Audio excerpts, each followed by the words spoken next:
अला मल्ला नबी बाद वाला आलिही व अस्हाबिही अजमईन वमन तबिअ बिहसान इला यौमिद्दीन अम्मा बाद औज़ु बिल्लाहि मिनश शैतानिर रजीम बिस्मिल्लाहिर रहमानिर रहीम।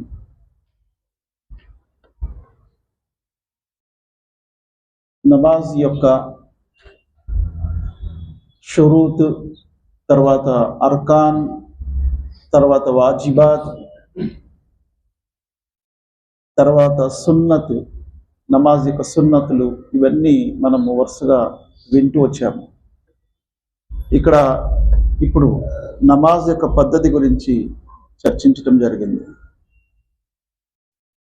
నమాజ్కి వచ్చే ముందు ఇంటి వద్ద నుండి వజూ చేసి రావటము ఉత్తమము. మహాప్రవక్త ముహమ్మద్ సల్లల్లాహు అలైహి వసల్లం వారు అన్నారు, నమాజ్ కోసం మీరు బయలుదేరి మస్జిద్కి వెళ్ళేటప్పుడు అల్లాహ్ సుబ్హానహు వ తఆలా ఒక్కొక్క అడుగుకి 10 పుణ్యాలు, 10 పాపాలు క్షమించబడటం, 10 దర్జాలు పెరగటము జరుగుతుంది. దేనికోసం? మస్జిద్ కోసం, నమాజ్ కోసం మస్జిద్కి వచ్చేటప్పుడు ఆ ఘనత ఉంది. ఎందుకంటే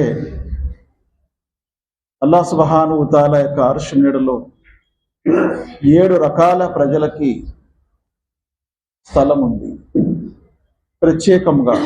అందులో ఒకటి ముఅల్లకున్ ఫిల్ మసాజిద్.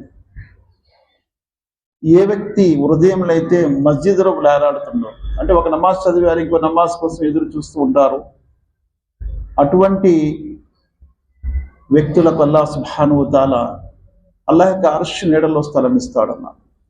చూడండి, అది 7 రకాల ప్రజలకే ఉంది ప్రత్యేకంగా. అందులో ఒకటి మస్జిద్కి ఇచ్చారు.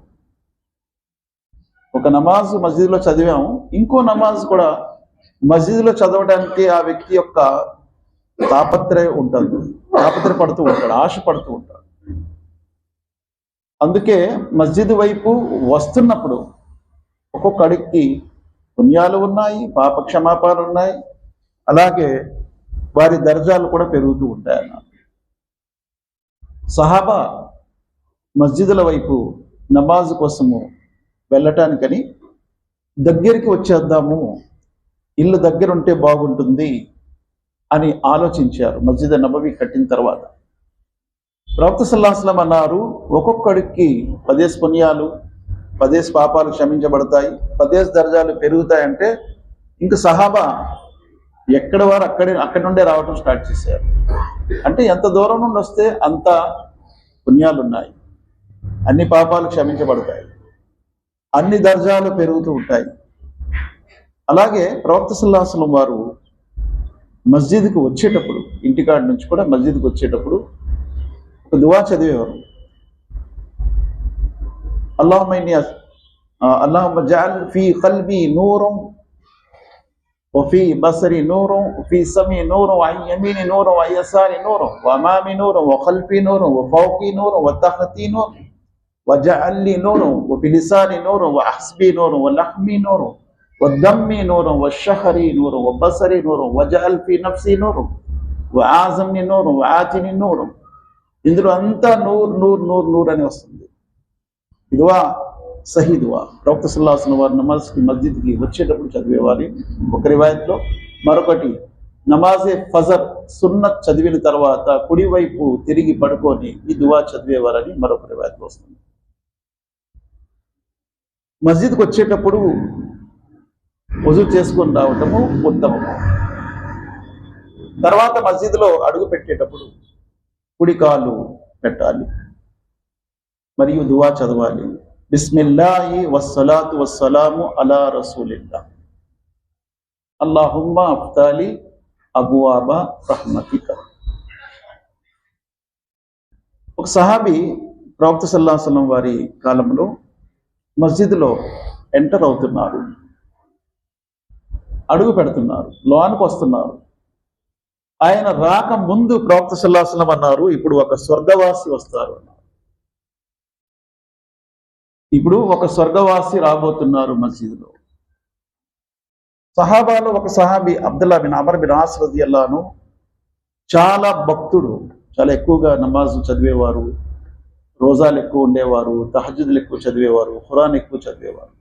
ఆయన స్వర్గవాసి వస్తున్నాడు అని వినగానే ప్రవక్త సల్లల్లాహు అలైహి వసల్లం వారి కాసు ముఖం పెట్టే ఆ సహాబీ కొంచెం ఆ గేటు వైపు ముఖం పెట్టి కూర్చున్నారు, ఎవరు వస్తారో చూద్దామని చెప్పి.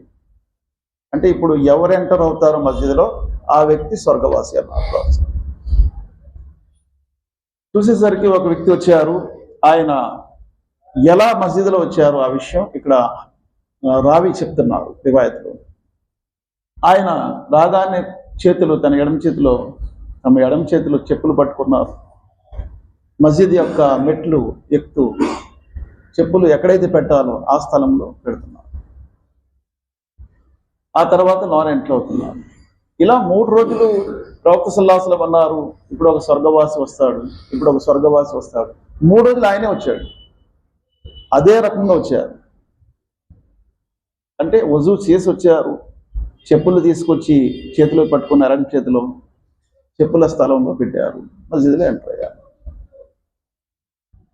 అబ్దుల్లా బిన్ అమర్ బిన్ ఆస్ అసలు ఈయన ఏం చేస్తున్నాడో మనం తెలుసుకొని ఈయనలా మనం చేస్తే మనకు కూడా చెప్తారు ఇంకా జన్నతి వస్తాడని చెప్పి అంటారు, మా కోసం కూడా అని చెప్పి, అయ్యా నేను ఇంట్లో గొడవ పడ్డాను, ఇంకెక్కడ బయట ఉండే అవకాశం లేదు, మీ ఇంట్లో ఉండాలనుకుంటున్నాను, ఒక 3 రోజులు అవకాశం ఉంటుందా? మంచిదే, రండి ఉండండి అంటారు. ఎందుకంటే ఆయన్ని ఒకసారి చెక్ చేయాలని. అది ఏం చేస్తున్నాడు ఇంట్లో, ఎందుకు ఆయన్ని జన్నతి స్వర్గవాసి అంటున్నారని అన్నారు. ఆయన 3 రోజులు కూడా ఉంటారు, 3 రోజులు చూస్తారు, ఏమీ లేదు, టైంకి మస్జిద్కి నమాజ్కి వెళ్తున్నారు, ఫరజ్ నమాజులు చేస్తున్నారు, సున్నత్ నమాజులు చేస్తున్నారు, రాత్రి ఇటు అటు ఒత్తిళ్ళు తిరిగేటప్పుడు సుబ్హానల్లాహ్ అల్హమ్దులిల్లాహ్ అల్లాహు అక్బర్ అంటున్నారు, అంత తప్ప ఇంకేమీ లేదు. 3 రోజులు కూడా చూసిన తర్వాత మీరు ప్రత్యేకంగా ఏమైనా చేస్తున్నారేమో అనుకున్నాను, కానీ ఏమీ లేదు. కానీ ప్రవక్త సల్లల్లాహు అలైహి వసల్లం ఎందుకు మిమ్మల్ని 3 రోజులు స్వర్గవాసి స్వర్గవాసి స్వర్గవాసి అన్నారు, మాకు అర్థం లేదు. అది చూడటానికి వచ్చాను, ఇంట్లో గొడవ పడలేదు, ఊరికనే నేను మీ దగ్గర ఉండాలని చెప్పి అలా వంక పెట్టుకొని వచ్చాను. నువ్వు చూసిందే, అంతకంటే ఏమీ లేదు నా దగ్గర, నువ్వేం చూసావు అదే, ఇంకేమీ లేదు, అంతేనా? మరి మాకెవరికి చెప్పట్లేదు, మీకే చెప్తున్నారు స్వర్గవాసి, అదేమో నాకు తెలియదు అన్నారు. తర్వాత ఆ సహాబీ పిలిచి, అయితే ఒకటేమో ఉంటే ఉండొచ్చు, అదేంటంటే ఎవరి గురించి నా హృదయంలో ఎప్పుడు కూడా ఎటువంటి కల్మషం పెట్టుకోను, అసూయ ద్వేషం పెట్టుకోను, ఎప్పటికప్పుడే అది క్లీన్ చేసుకుంటాను నా హృదయం, అదొకటి ఉందిలే నాలో, దాని గురించి చెప్పారేమో అని అన్నారు. కరెక్టేనండి, అదే అయి ఉంటుంది. ఎందుకంటే జన్నత్లో ఉండేవారు కూడా అలాగే ఉంటారు.